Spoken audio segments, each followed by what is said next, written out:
ಪ್ರತಿ 2-3 ದಿನಗಳಿಗೊಮ್ಮೆ ಸೆಕ್ಸ್ ಮಾಡಿದರೆ ಏನು ಆಗುತ್ತೆ ಗೊತ್ತಾ? ಹೆಚ್ಚಿನ ಜನರು ಲೈಂಗಿಕತೆಯ ಬಗ್ಗೆ ಹಲವು ಅಭಿಪ್ರಾಯವನ್ನು ಹೊಂದಿದ್ದಾರೆ.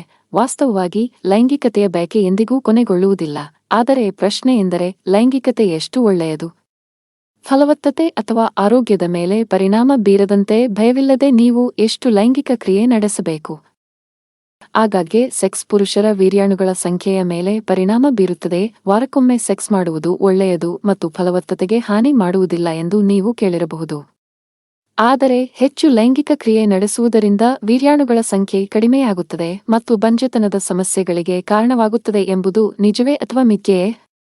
ಅತಿಯಾದ ಲೈಂಗಿಕತೆಯಿಂದಾಗಿ ದಣಿವು, ದೈಹಿಕ ದೌರ್ಬಲ್ಯ ಮತ್ತು ಕಡಿಮೆ ವೀರ್ಯಾಣುಗಳ ಸಂಖ್ಯೆಯಂತಹ ಮಿಥ್ಯೆಗಳನ್ನು ನೀವು ನಂಬಬಾರದು. ಲೈಂಗಿಕತೆ ಕಡಿಮೆಯಾದಾಗ ಏನಾಗುತ್ತದೆ? ವೀರ್ಯವು ದೇಹದೊಳಗೆ ಸಂಗ್ರಹವಾಗಲು ಪ್ರಾರಂಭಿಸಿದಾಗ ಅದು ಡಿಎನ್ಎಗೆ ಹಾನಿ ಮಾಡುತ್ತದೆ.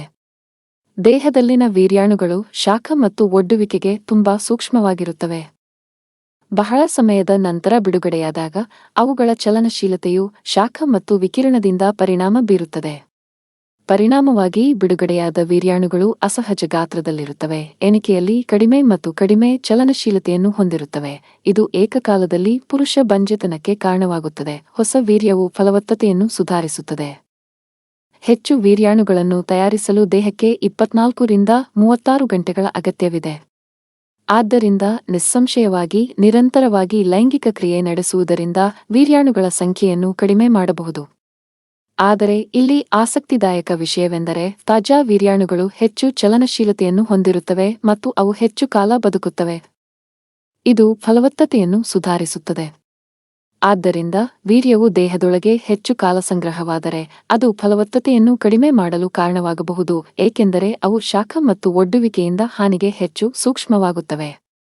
ದುರ್ಬಲ ಸ್ಖಲನವು ಪುರುಷನ ಫಲವತ್ತತೆಯನ್ನು ಅಪಾಯಕ್ಕೆ ಎಂದು ತಜ್ಞರು ನಂಬುತ್ತಾರೆ. ಪ್ರತಿ 2-3 ದಿನಗಳಿಗೊಮ್ಮೆ ಶಾರೀರಿಕ ಸಂಬಂಧ ಬೆಳೆಸುವುದು ಉತ್ತಮ ಪರಿಹಾರವಾಗಿದೆ. ಆದ್ದರಿಂದ ನೀವು ಗರ್ಭಧರಿಸಲು ಪ್ರಯತ್ನಿಸುತ್ತಿದ್ದರೆ ಪ್ರತಿ 2-3 ದಿನಗಳಿಗೊಮ್ಮೆ ಸೆಕ್ಸ್ ಮಾಡುವುದು ನಿಮಗೆ ಒಳ್ಳೆಯದು. ಇದು ಗರ್ಭಧಾರಣೆಯ ಸಾಧ್ಯತೆಯನ್ನು ಹೆಚ್ಚಿಸುತ್ತದೆ. ಅಲ್ಲದೆ ಅಂಡೋತ್ಪತ್ತಿ ಮಾಡುವ ಮೊದಲು ಪ್ರತಿದಿನ ಲೈಂಗಿಕ ಕ್ರಿಯೆ ನಡೆಸುವುದು ಹೆಚ್ಚುವರಿ ಪ್ರಯೋಜನವಾಗಿದೆ, ಏಕೆಂದರೆ ಇದು ಫಲವತ್ತತೆಯನ್ನು ಹೆಚ್ಚಿನ ಪ್ರಮಾಣದಲ್ಲಿ ಸುಧಾರಿಸುತ್ತದೆ.